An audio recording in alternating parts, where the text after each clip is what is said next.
nari mvuze ngo Imana ibahe umugisha. May God bless you all. Imana ishimwe kubw'uyu mugoroba.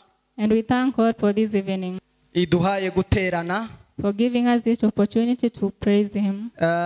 Twagiriwe ubuntu bwo guterana abantu bakeya 15. We welcome this opportunity of being 15 of us. Imana ishimwe ko ibiduhaye. We thank God for this too. Twari tugize ibyumweru bibiri tudaterana kubera lockdown. It was 2 weeks without worshiping because of the lockdown. Uyu munsi rero batwemerera guterana abantu 15. And today they gave us the chance to worship 15 of us. None tugiriwe umugisha bavyemeye uyu munsi tuza tugira amateraniro yo kuwa kane.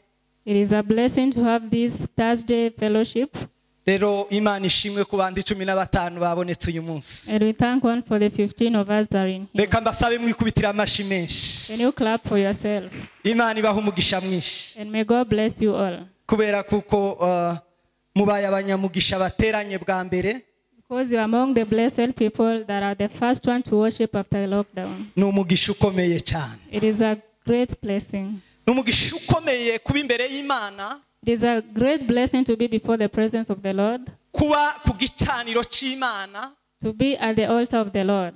Ntibisanzwe. It is not a normal thing. Iyo tudaterana, when we don't worship, ni ibyago bikomeye. Many problems come. Ariko Imana ikinguye guterana, but when the Lord opens an opportunity to worship, it is an abnormal blessing. Rero reka dufatikanye twiga ijambo ry'Imana. Thus let us read the word of the Lord. Ijambo ry'Imana muri Yohana. The word of the Lord from the book of John. Yohana ibice 4 n'umurongo wa 22 kugeza kuri 4. John chapter 4 verse 22 to 24. Reka dusome mu izina rya Yesu. Let us read. Yesu aramusubiza ati, mugore nyizera, igihe kizaza ubwo bazaba batagisengera data kuri uyu musozi cyangwa i Yerusalemu. Dore mwebweho musenga icyo mutazi, ariko twebwe dusenga ibyo tuzi, kuko agakiza kava mu Bayuda. Ariko igihe kiraje ndetse kirasohoye, ubwo abazaba basenga by'ukuri basengera data mu kuri no mu mwuka, basengera data mu mwuka no mu kuri, kuko data ashaka ko benabo aribo bamusenga. Amen. Amen. Yeah. We read John chapter 4 verse 22 to 24. You worship what you do not know. We worship what we know. For salvation is from the Jews. But the hour is coming and is now here, when the true worshippers will worship the Father in spirit and truth. For the Father is seeking people to worship Him. God is spirit, and those who worship Him must worship Him in spirit and truth. Amen. Amen. Turaganira ijambo ry'Imana. We are going to speak the word of the Lord. Gusenga mu kuri no mu mwuka. About praying in truth and spirit. Gusenga data mu kuri no mu mwuka. Praying the Lord in spirit and in truth. Kubera iki hariho gusenga mu kuri no mu mwuka? Why do we have praying in truth and in spirit? Yesu yabivuze kubera ko hari abadasenga by'ukuri no mu mwuka. Jesus said this because there are people who do not pray in truth and in spirit. Niyo mpamvu tugomba gusenga mu kuri no mu mwuka. That is why we should pray in truth and in spirit. Urebye muri kino gihe cya none, looking at the times now, igihe tugezemo, at these times, usanga abantu basenga, you find people that pray, abakristo benshi badasengera mu kuri. Many Christians don't pray in truth. Abakristo benshi badasengera mu mwuka. Many Christians don't pray in the spirit. Basenga iyo bagize, they pray when, iyo bagize ubukene, when they have poverty, iyo bagize inzara, when they are hungry, iyo barwaye, when they are sick, iyo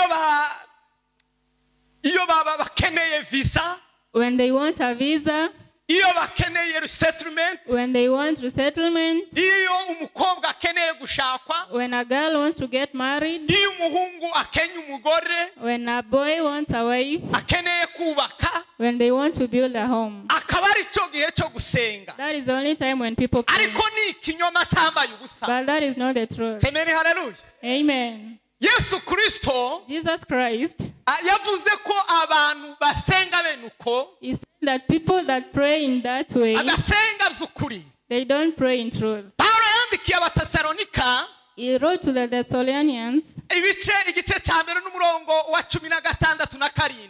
chapter 5, verse 16 to 17. Avuga ngo musenge mu bibaho byose musenge. And he said, pray in everything that happens. Kandi mu bibaho byose ngo muhore mushima. And in everything that happens, praise the Lord. Amen. Amen. Igihe mukenye When you are hungry, musenge. pray. Igihe mukize When you are rich, musenge. pray. Igihe murwaye When you are sick, musenge. pray. Igihe muri basima When you are healthy, musenge. pray. Kuko Imana si iy'abarwayi Because God is not a God of the kandi sick. Imana si iy'abazima. He is not a God of the healthy. Imana si yo mu bihe He bigoye is not of the hard times. kandi si niyo mu bihe byo It kwishima. is not in the times of happiness. Sema haleluya. Amen. Imana ni iy'ibihe byose. God is a God of all seasons.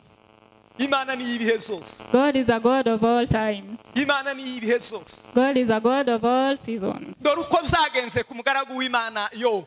Listen to what happens to John, the servant of God. W'Imana icyubahiro. Amen. Haleluya. Hallelujah. Yobu umugaragu w'Imana Job, the servant of God, yitwariye Imana igihume cy'Imana. a hero of the Lord. Yasenze mu gihe yari amerewe neza. He prayed at the times when he was well. Aba mu buzima bwo kuramya no guhimbaza Imana. It was a time of worshiping and praising God. Ikindi gihe kiragera And another time came, ibintu birashira.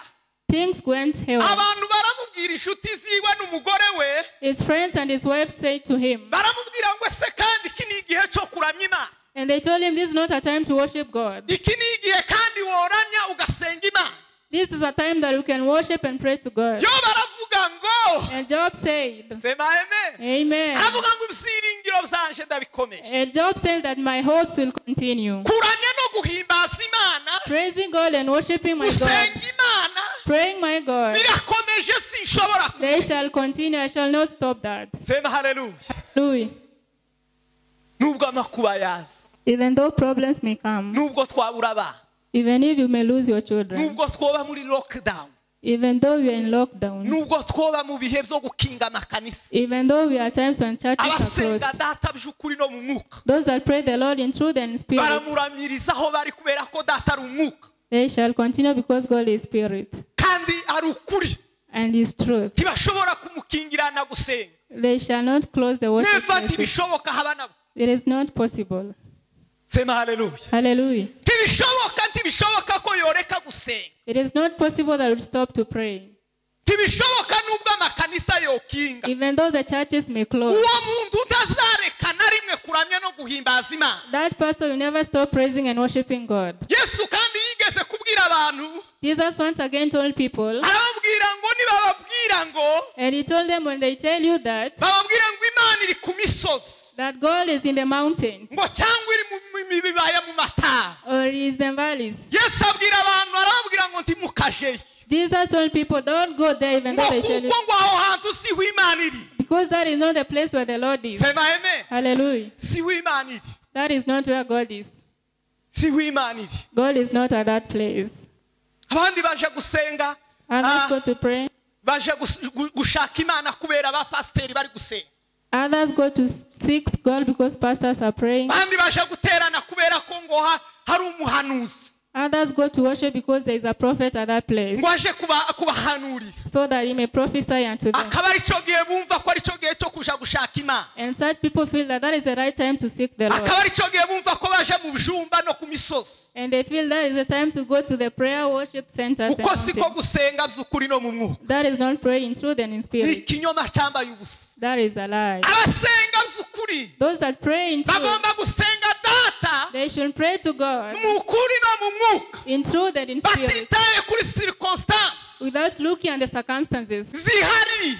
that are there, Batitaye kubiboneka. without looking at those that are Kuko Imana visible. ntigaragara. Because God is not Imana ni visible. umwuka. God is spirit. Batitaye ku bihe barimo. They don't look at the times they are in. Bitaye ku cyo bamenye. They look into what they know. Bitaye ku cyo bafite mu mitima yabo. They look into what they know in their heart. Kakubwira ibintu bitanu bidufasha bizakwereka umuntu usenga data mu kuri no mu mwuka. Let me tell you 5 things that show a person that prays in truth and spirit. Sema haleluya. Hallelujah. Imana ni umwuka.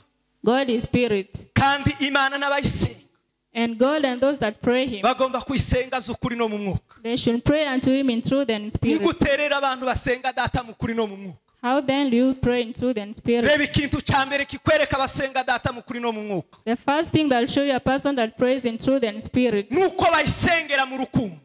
they pray unto him with love. Nuko basenga data bamusengera mu rukundo. They pray God in love. Abadasenga mu rukundo Those that don't pray in love, tibaramya data z'ukuri no mu mwuka. they don't worship him in truth and in spirit. Ufite umutima wangana Those that have a heart that hates nushaka God, uzorarire ibihe byinshi mu butaha. even though you spend so many times in the worship, Nushaka uzazamuke ube ku musozi. even though you climb and live at the mountain, Ariko mu mutima wawe hari abo wanga. but in your heart there are people that you hate. Ndakubwiza ukuri kw'ijambo ry'Imana. Telling the truth of the word of God. Tuzaburi gusenga by'ukuri no mu mwuka. You shall not be praying in truth and in spirit. Sema haleluya. Hallelujah. Biri ijambo ry'Imana mu Bakorinto The word of the Lord in Corinthians, riravuga ngo nubwo umuntu yavuga ngo indimi z'abamarayika, it says that even if a person speaks in tongues, ngo nubwo umuntu yahanura, and even if you prophesy, nubwo umuntu yasirimba, even though you dance for the nubwo Lord, umuntu yaza mu rusengero kenshi, and though you pray too many times, nubwo umuntu yarara mu cyumba kenshi, even though you sleep at the prayer center many ashaka times, Imana kenshi, looking for the Lord many times, ariko adafite urukundo, but without love in you, ntasenga by'ukuri no mu you mwuka, don't pray in truth and spirit. ntaramya by'ukuri no mu mwuka. You don't worship in truth and in spirit. Bakristo bene data, Therefore, brethren, abasenga data those that pray to the Lord, bagomba kumusenga mu kuri no mu mwuka, you should pray in truth and in spirit. bagomba kumusenga mu rukundo, You should pray in truth. kuko Imana ni urukundo. Because God is love. Natwe tuyisenga dushingiye ku rukundo rw'Imana. In the love of God. Yohana 3:16 John 3 verse 16. Bibiliya avuga ngo nguko Imana yakunze abari mu isi, The Bible says that for the Lord loved the people that were on zatumye earth, itanga umwana wayo w'ikine. that he gave his only beloved Iryo son. ni ryo tegeko rikuru Imana yasigiye abantu. That is the first commandment that the Ni Lord gave. ugusenga twuzuye urukundo rw'Imana. It is to pray filled with the love of God. Yavuga ngo mukunde Imana first, It says that love the Lord first. hanyuma niturangiza gukunda Imana, After loving the Lord, hanyuma ngo dukunde mugenzi wawe nkuko love your neighbors. utarakunda mugenzi wawe. If you have not loved your neighbor, Yesu yaravuze ngo ese ni gute ngo umuntu yakunda Imana atarabona adakunda mugenzi we? Jesus asked, how can you say that you love the Lord when you not love the person that you see every Ntibishoboka, day? ntibishoboka. It is not possible. Igishoboka rero What is possible, gituma turamya Imana by'ukuri what makes us praise the Lord in nuko truth and twuzura spirit, gukunda Imana it is because we love the Lord kandi tugakunda na bene data. and we love our brethren. Sema amen. Amen. Cya kabiri kigaragaza abasenga mu kuri no mu mwuka The second thing that shows that pray in truth and spirit, ni mu kwera imbuto, it is in bearing fruits. mu kwera imbuto zo mu mwuka. Bearing fruits of the spirit. Bibiliya iravuga ngo The Bible says that muri amashami. Yeah. I go. Abasenga data by'ukuri Those that pray in truth, bagomba kuba bagaragazwaho no kwera imbuto. they should bear fruits. Abatera imbuto, Those that don't bear fruits, imbuto z'umwuka, fruits of the spirit, abo ngabo ntabwo basenga data by'ukuri. they don't pray in truth and spirit. Pawulo yabivuze Paul said that mu Abakolosayi igice cya mbere n'umurongo wa 10 in Colossians chapter 1 verse 10, ngo mugende uko bikwiriye ab'umwami Yesu, go as it's supposed of the kandi Christ Jesus, mumuke kumenya Imana, and remember to love the Lord. mugenda mwera imbuto, Go and bear fruit. imbuto z'abihanye. That is what is supposed to be Gusenga done. data Praying the Lord, ni ukwera imbuto, it is to bear fruit. ni ukugaragaza amatunda meza, It is to bear good fruit. ni ukugaragaza ingeso nziza, It is to bear good habits. ni ukugaragaza guca bugufi, It is to be ni humble. ukugaragaza kubabarira, It is to be ni truthful. ukugaragaza gukiranuka. It is to be righteous. Icyo gihe iyo ugaragaje ibyo That time when you show all those things, uba usenga data by'ukuri. you are praying the Lord in Igihe truth. cyose umuntu atera imbuto, Every time that you don't bear fruit, uwo nguwo ntasenga by'ukuri data, that person does not pray in truth and spirit. ntamusengera no mu mwuka. You don't even pray in the spirit. Cya gatatu The third thing, ni ukumusengera mu byishimo no mu mahoro, it is to pray with love and happiness. mu byishimo no mu mahoro. In happiness and peace. Niko yabivuze muri cya gitabo Tesalonike. That is what he said in Thessalonians. Aravuga ngo mubibaho zose. And he said that you know that happens, Ibiriho zose. in everything that happens, Mushima Imana. praise the Lord. Musenga Imana. Pray to the Lord. Mwaba mubabaye. If you are happy, Imana muyiramye murihimbaze. you praise and worship the Lord. Muyisenga n'ibyishimo. Pray to him with happiness. Mwuzura amahoro y'Imana. Be peaceful, Mubone kuramya no guhimbaza so Imana. that we may worship and praise the Yesu Lord. niko yagendaga bivuga. That is what Jesus said. Yaravuga ngo amahoro y'Imana And abane he na. said, may the peace of the Lord be on Amahoro you. y'Imana abane na. May the peace of the Lord be on you. Abasenga data For those that pray the bagomba Lord, kuzura amahoro n'ibyishimo you should be by'Imana. full of the Spirit of the Lord. Sema haleluya. Hallelujah. Sema amen. Amen.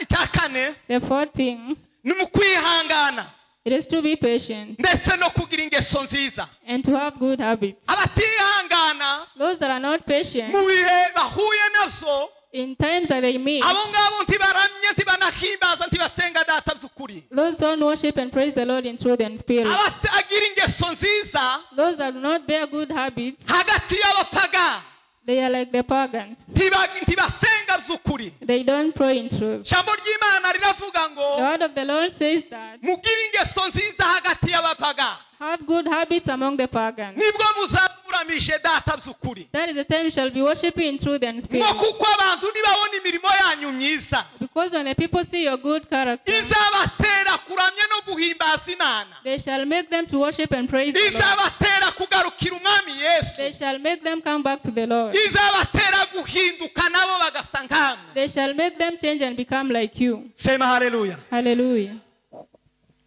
Kindi cya nyuma The last thing, ni mu kwirinda ibyaha. it is to avoid sin. Iyo dusenga rero When we pray, kugira ngo dusenge by'ukuri, so that we may pray in truth, tugomba gusenga twirinda ibyaha. we should pray avoiding sin. Bibiri ijambo ry'Imana iravuga ngo The word of the Lord says that Imana ngo ntiyumva amasengesho y'abanyabyaha. God does not hear the prayers of the sinners. Igitandukanya umukristo He puts separate the cyangwa Christian, igitandukanya umuntu n'Imana that which makes a person separate from the Lord. n'ibyaha byacu. It is our sins. Ariko igihe cyose twitandukanyije n'ibyaha byacu, But every time that we separate ourselves from our sins, icyo gihe twegerana n'Imana, that time we come close to the Lord. icyo gihe duhinduka abana b'Imana, That time we become the children of icyo gihe God. duhinduka inshuti z'Imana, That time we become the friends of the icyo gihe Lord. turasenga bigakunda, That time we pray and it works. icyo gihe turaramya bikemegwa, That time we worship and the Lord accepts icyo gihe it. tuba mu bwiza bw'Imana, That time we're in the presence of the Lord. icyo gihe tuba muri presence y'Imana. That time we're in the presence of Iyo the Lord. tuje gusenga When we come to pray, twitandukanyije n'ibyaha byacu, having separated ourselves from our sins, Imana iratwumva. God hears us. Sema haleluya. Hallelujah. Tena haleluya. Hallelujah. Izo nizo gusenga data mu kuri no mu mwuka. That is praying the Lord in truth and spirit. Reka mbabwire iki kintu bakristo bene data. Let me tell you this thing, Christian. Imana ni iyacu twese. God is a God of us all. Turabishikira kuma. We can all come to the Lord. Imana irashaka ko tugira ubusabane nayo. God wants us to have a fellowship with Him. Imana irashaka ko tuba inshuti yayo. God wants us to become His friend. Bibiri ijambo ry'Imana riravuga muri Yohana, The word of the Lord in John says that yavuga ngo muri inshuti zanyu you are my friend nimukora ibyo mbategeka. if you do what I say to you. Igihe cyose tuzagira ubusabane n'Imana, Every time that we shall have fellowship with igihe the Lord, cyose tuzashaka kwegerana n'Imana, every time that we shall seek to come close to icyo the Lord, gihe nicyo tuzahura n'Imana tugasenga by'ukuri no mu mwuka. that time we shall meet the Lord and we shall pray in truth and in spirit. Sema amen. Amen. Tena haleluya. Hallelujah. Ibyo dushaka byose All that we want biri muri Kristo Yesu, is in Christ Jesus. biri mu Mana. It is in God. Imigisha yose All the blessings iri mu Mana. are in God. Igisabwa ni iki? What do we need to Ni do? ukugira ubushuti, ni ukubaka ubushuti n'Imana, It is to build a close friendship with the ni Lord. ukubaka ubusabane n'Imana, It is to build fellowship with ni the Lord. ugukora ibyo Imana ishaka muri kino gihe. It is to do what the Lord wants us to do at this time. Muri Yohana ibice 15 n'umurongo wa karindwi, In John 15 verse 17, Bibiri yavuga ngo nimuguma muri nje, The Bible says that if you stay in me n'amagambo yanje akaguma muri mwe and my word stays in you, ngo musabe icyo mushaka cyose you shall ask for anything that you want. ibyo mushaka byose Everything that you want biri muri Kristo Yesu. are in Christ Jesus. Igihe twasenze by'ukuri no mu mwuka Every time that we pray in spirit and ibyo truth, dukeneye byose all that we want biri mu Mana. are in God. Igihe twasabanye n'Imana by'ukuri no mu mwuka Every time that we have fellowship with the Muri Lord in Kristo truth and Yesu. spirit, in Christ Jesus, hari imigisha y'uburyo bwose, there are blessings of hari all ugukira kinds. indwara, There are blessings of all kinds. hari ukugira amahoro. There is peace Igihe gusa every time twasenze mu kuri no mu mwuka. we pray in truth and spirit. Bibiliya muri Matayo iravuga ngo musabe muzahabwa. Matthew says that pray and you shall receive. Abadahabwa ni ukubera iki? Those that are not given, why don't Nuko you receive? badasaba mu kuri no mu mwuka. It is because we don't ask in truth and in spirit. Nimushaka muzabona. If you want to reap, Abatabona ni ukubera iki? those that don't fight, don't Nuko fight. batabishaka mu kuri no mu mwuka. It is because they don't seek in truth and spirit. Nimukomanga muzakingurirwa. If you knock, the door shall be opened for you. Abadakingurirwa ni ukubera iki? Those that are not opened for, Nuko batabishaka mu kuri no mu mwuka. it's because they don't knock in truth and spirit. Abantu babaye abakristo b'idini. People have become Christians of religion. Abantu babaye abakristo bo ku cyumweru duterana. People have become Christians of the Sunday service alone. Sema amen. Amen. Ariko se icyo nicyo gihe. But is that the time? Iki si cyo gihe. This is not the time. Igihe tugezemo The times that we are in, nicyo gushaka nicyo gusenga by'ukuri no mu mwuka. it is time to pray in truth and in spirit. Nicyo kubaka ubusabane bwawe n'Imana It wenyine. is to build relationship with the Lord your God. Twari tugize ibyumweru bingahe tudasenga, We held a few weeks without praying, tudaterana hano. without worshiping together. Ariko abafite Kristo, But those that have Christ Jesus, Kristo ntiyarakingiranye mu mitima yabo. Jesus Christ was not locked down in their hearts. Baramyaga, They worshipped, bahimbazaga they praised, aho bari hose. wherever they were, they Kuko worshipped. Imana Because the Lord God, niwo munipota, He is portable, niwo munipreza, He is present, niwo munisiya. He is in the past. Ibera hose icyarimwe. Every other time, Yumvira hariho hose. you hear Him from wherever you are. Igikeneye gusa What we need mu only busabane is bwacu to nayo have a bw'ukuri. relationship with the Lord our God. Sema haleluya. Hallelujah. Mu busabane bw'ukuri no mu mwuka. A relationship in truth and spirit. Nicyo ikindi Imana ikeneye. That is the only thing that God wants from us. Amakanisa yakingwa, The churches were closed. abaramyi ko bararamya mu kuri no mu mwuka. The worshippers continue to praise in truth and Bapasiteri spirit. badahari, Those that pray, ni pasiteri iri yiwiwe kararamya agahimbaza. wherever he is, he's praying and worshiping God. Hari abantu benshi no minsi batarimo basenga mu magi wabo. There are so many people in the earth that don't pray even in their home. Abakristo b'idini, Christians of the religion. abakristo b'idini. Christians of the religion. Biriya ijambo ry'Imana rivuga ngo ni ibikuri. The word of the Lord says that those are false Christians. Ntibakura. They don't grow. Ntibakura kubera ko ari ab'idini. They don't grow because they are Ntibakura religious kuko people. badafite Kristo They Yesu. don't grow because they don't have Jesus Kristo Christ. bamurebera mu baramyi. Jesus, they look for him in the worship. Kristo bamurebera ku misozi. They look for him in the mountains. Kristo bamurebera hano. They look for him at this Kristo place. bamurebera mu mushumba. They look for Christ in the Kristo pastor. amurebera mu bavugabutumwa. They look for him at the evangelist. Kristo amurebera mu bayumbe. They look for him in the Wayumbe. Ariko ndagutangarije uyu mugoroba But what I want to announce this evening, ngo ikisi cyo gihe this is not the time. igihe tugezemo The times that you are nicyo in, gusenga by'ukuri no mu mwuka, it is time to pray in truth and nicyo in kuramya spirit. by'ukuri no mu mwuka, It is to worship in truth nicyo and spirit. gukora by'ukuri no mu mwuka, It is to work in truth and utitaye spirit ku bantu. without looking at Yesu people. yabibwiye abafarisayo, Jesus sent to the arababwira ngo mubikora kugira ngo abantu bababone, and he told them that to do things so that people can see. ariko arababwira ngo ingororano za But he told them that you are ngo muba mwarangije kuzihabwa mu gihe abantu bababonye. you have given unto you and the people have seen you. Sema amen. Amen. Musirimba kugira ngo babone, Dancing so that people can see you. musenga kugira ngo babone, You pray so that people can see you. musha mu mayira abiri, You go so that people can see mutura you. kugira ngo bababone. You live so that people can see you. Ariko si mu kuri no mu mwuka. But it's not in truth and Abo mu spirit. kuri no mu mwuka Those that do it in truth and n'ubu spirit, barimo batura amateraniro atari kubaha, even at this time they were giving ko offerings. baratanga and tithes. ibya cumi n'amaturo, They were tithing and ko offering. barasenga iriya mu magi wabo, They are praying. ko barashima iriya hirya, They are thanking God ko at their bararamye places. Imana. They are worshiping buzuye God. ubwiza bw'Imana, They are full of God's buzuye presence. ijambo They ry'Imana, are full of the word of the buzuye Lord. guhishurirwa Imana, They are full of the revelation of buzuye the Lord. imbaraga They z'Imana. are full of the strength of the Lord. Sema haleluya. Hallelujah.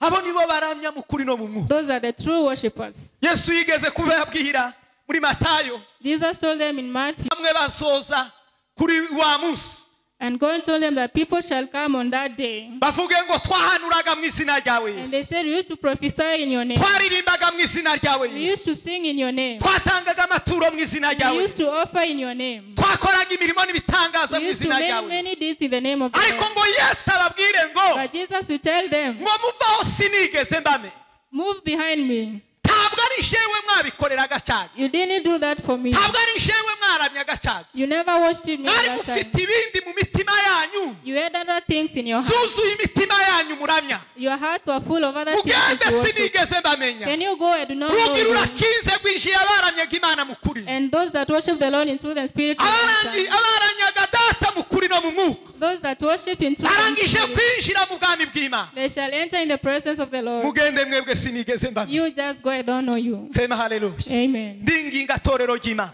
Church of the Lord, ndabinginga abakristo bene data, I beseech you, brothers and sisters, n'ubu turacyari mu bihe bigoye, we are in hard times.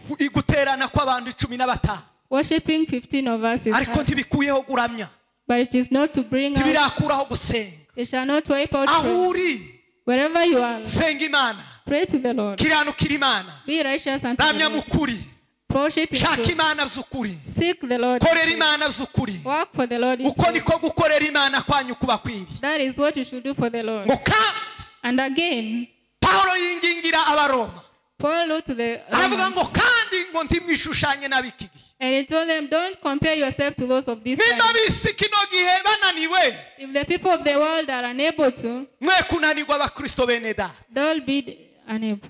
Yesu Kristo abwira uyu musamariyakazi barimo baganira, Jesus told the Samaritan woman, aramubwira ngo igihe kizaza and he told him that time will come ubwo abantu batazaba bagisengera data hano kuri uno musozi, when people shall not pray for the Lord at this mountain, ubwo abantu batazaba bakizamuka baja i Samariya ni Yerusalemu, and people shall no longer go to Samaria and Jerusalem, ubwo abantu bazaba bansenga z'ukuri no mu mwuka. when people shall be praying in truth and spirit. Ndinginga torero ry'Imana, Church of the Lord, twakire Kristo, let's receive Jesus. twuzure umwuka wera, Let's be full of the Holy tubatizwe Spirit.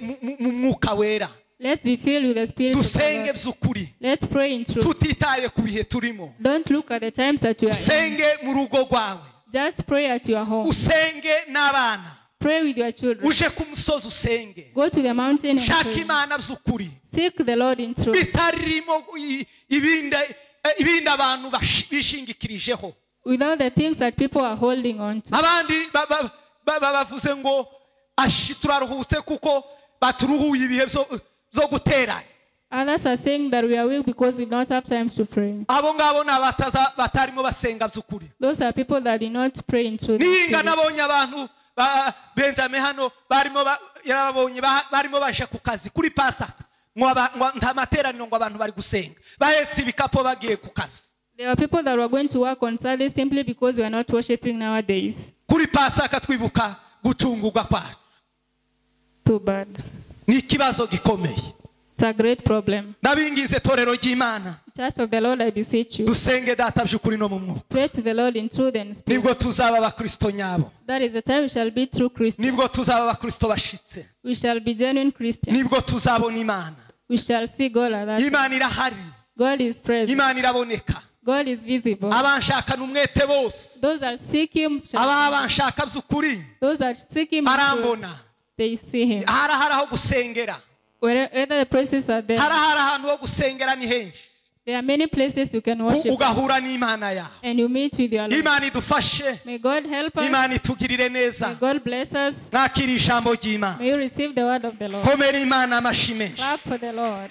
Reka Amen. dusenge Imana. Yawe Yesu Kristo, turagushimye data wa twese, turagushimye ko wongeye kuduha guterana kwera uyu munsi udukomoreye amateraniro yo kuwa kane, utugiriye umugisha wo kubona umwanya wo kukuramya, umwanya wo kugushaka, umwanya wo kugusenga.